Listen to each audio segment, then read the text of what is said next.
नमस्कार दोस्तों। स्वागत है आप सभी का मेरे चैनल पर। कहानी सुनने से पहले कृपया मेरे चैनल को सब्सक्राइब ज़रूर कर लीजिए, वीडियो को लाइक करें और नीचे कमेंट करके ज़रूर बताएं आपको ये कहानी कैसी लगी। तो चलिए बिना किसी देरी के शुरू करते हैं आज की डरावनी कहानी। क्या आपने कभी सोचा है कि किसी होटल का कमरा खुलता तो है पर अंदर से कोई लौट कर कभी नहीं आता। आज हम आपको सुनाने जा रहे हैं एक ऐसी सच्ची और डरावनी घटना जिसने एक आम इंसान की जिंदगी हमेशा के लिए बदल दी। भूतिया होटल, रूम नंबर 309। कोई वापस नहीं आया। आदित्य मेहरा, उम्र 33 साल, एक प्राइवेट इंश्योरेंस कंपनी में असिस्टेंट मैनेजर के पद पर काम करता था। सुभाष नगर, दिल्ली में पत्नी साक्षी और 5 साल की बेटी रीवा के साथ उसका जीवन शांति से चल रहा था।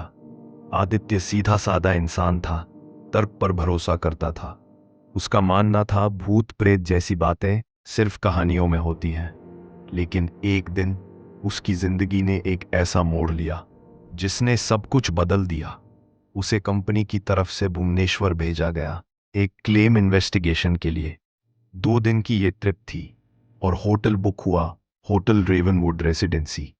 यह होटल शहर से थोड़ा दूर पुराने जमाने के ब्रिटिश स्टाइल में बना था।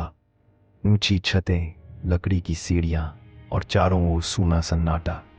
रात करीब 8 बजे आदित्य होटल पहुंचा। कमरा 309 होटल की तीसरी मंजिल का आखिरी कमरा था। आदित्य रिसेप्शन पर जाता है।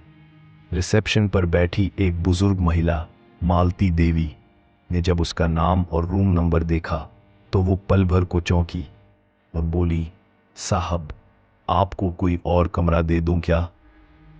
309 थोड़ा पुराना कमरा है। आदित्य को उसके चेहरे पर डर साफ दिख रहा था। तभी उसने मुस्कुराते हुए कहा, कोई बात नहीं मैडम, मुझे भूत प्रेत से डर नहीं लगता। मालती देवी ने बस एक धीमी आवाज में कहा, डर हमेशा दिखता नहीं साहब। आदित्य उसकी बात को इग्नोर करके चला जाता है।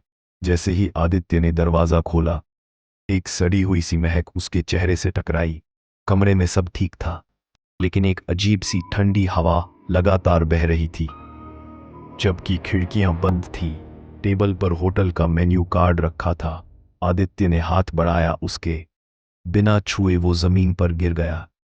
आदित्य थोड़ा असहज हुआ, लेकिन उसने खुद को समझाया, थकावट है बस।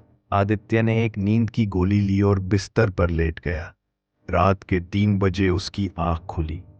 कमरे की लाइट धीरे धीरे ब्लिंक हो रही थी। खिड़की अपने आप खुल चुकी थी, जबकि अंदर से बंद थी। दरवाजा अपने आप बंद हो रहा था। कमरे में किसी का साया घूम रहा था, काला साया। आदित्य डर कर उठा। सामने एक शीशा था। तभी शीशे में आदित्य ने देखा, वो अकेला नहीं था। उसके पीछे खड़ी थी एक औरत, लंबे काले बाल, पीली आंखें और गले में टूटी हुई माला। उसकी गर्दन हल्के से टेढ़ी थी और चेहरे पर एक अजीब मुस्कान थी। वो बोली, तुम मेरी जगह ले चुके हो। आदित्य वही बेहोश हो गया। अगले दिन आदित्य ने रिसेप्शन पर जाकर शिकायत की। मालती देवी धीरे से बोली, 12 साल पहले इसी कमरे में एक महिला आई थी, वंदना रॉय। बुटीक बिजनेस में थी, एक क्लाइंट मीटिंग के लिए यहां रुकी, पर वो कहीं नहीं मिली। उसके बाद से जो भी यहां रुका गायब हो गया। दूसरी रात आदित्य ने होटल के सीसीटीवी कैमरा ऑन कर दिया और कमरे में 3 जगह फोन कैमरे भी लगा दी। रात 3 बजे सभी कैमरे एक साथ बंद हो गए। कमरे की दीवारें जैसे सांस ले रही हो।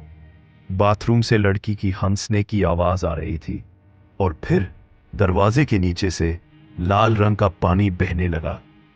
आदित्य चिल्लाया, कौन है? सामने आओ। टेबल की दराज अपने आप खुल गई। अंदर था एक पुराना डेथ क्लेम फॉर्म, जिस पर लिखा था, Aditya Mehra, claim ID number 309, approved.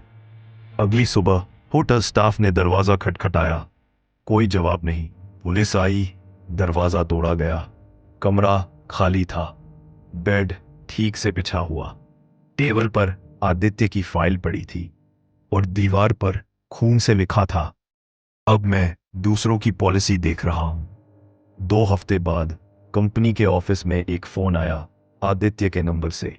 उसने कहा, मैं यही ठीक हूं। अब मैं होटल रेवनवुड का नया मैनेजर बन गया।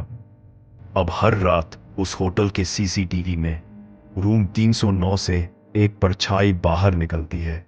हर महीने कोई ना कोई नया गेस्ट गायब हो जाता है और कंपनी को मिलती है एक नई डेथ क्लेम फाइल।